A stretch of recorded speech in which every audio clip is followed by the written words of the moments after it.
Облыс Шиелі ауданында қазір мен Мансап орталығына келіп тұрмын.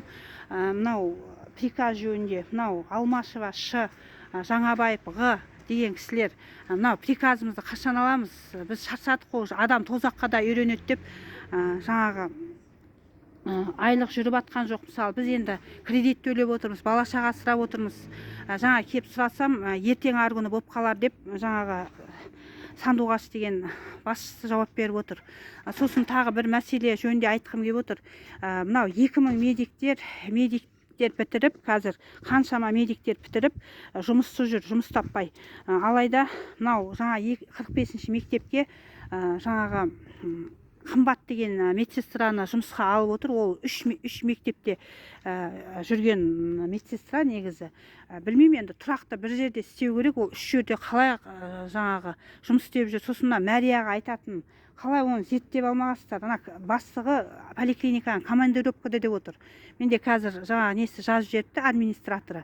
Бұл енді масқара болып отыр енді. Бұл 270-тен ауысады, 45-ке ауысады, 252-ке ауысады, шегіртке сияқты секіріп. Мынау не деген масқара, не деген сұмдық бұл? Мына КНБ-ға жаңа өтініш жолдаймыз ба, келіп алады да, міне сыбыр етіп, қаяқтан қалай жұмысқа тұрғанын да білмейміз. Міне қазіргі таңда қаншама медиктік бітіріп жүрген, жұмыс таппай сертификат алып жүрген кісілер жаңағы үйінде күтіп отыр. Ол 5 жылдан артық жаңағыдай жұмыс істемесе күйіп кетеді деп отыр.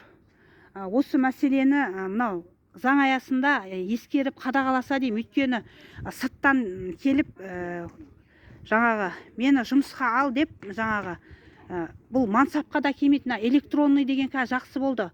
Мансаптан көрмейміз, бірақ жұмысқа тұрды дегенде естиміз. Міне менің қазір жүргеніме 1 ай болып қалды. Қазір әлі бір қоғамдықтың приказын аламай жүрмін. Мына КНБ-ның назарына ұсынамын. Мынау көмек беріңіздер. Мынау кредитіміз бар, инвалидпіз, бала шаға асырап отырмыз, студент оқытып отырмыз. Осы мәселені де ескеруді сұраймын.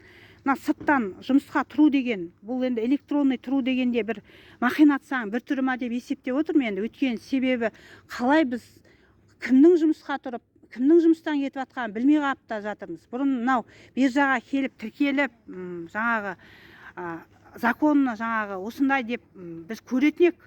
Қазір кімнің тұрып, кімнің қойып жатқанын білмейтін заман болды қазір. Өйткені мынау электронный деген жақсы болды. Бір кнопканы баса салады, жаңағы трудовой менен дипломы қабылдана салады. Енді осы мәселені зерттеуге алуды сұраймын. Мына 45-ші мектепті зерттеуге алуды сұраймын. Өйткені себебі сосын Алмас Әбілпаттаны, өйткені кім жіберіп отыр оны? Ол командировка деп болғанда сыртынан жіберіп отыр ма?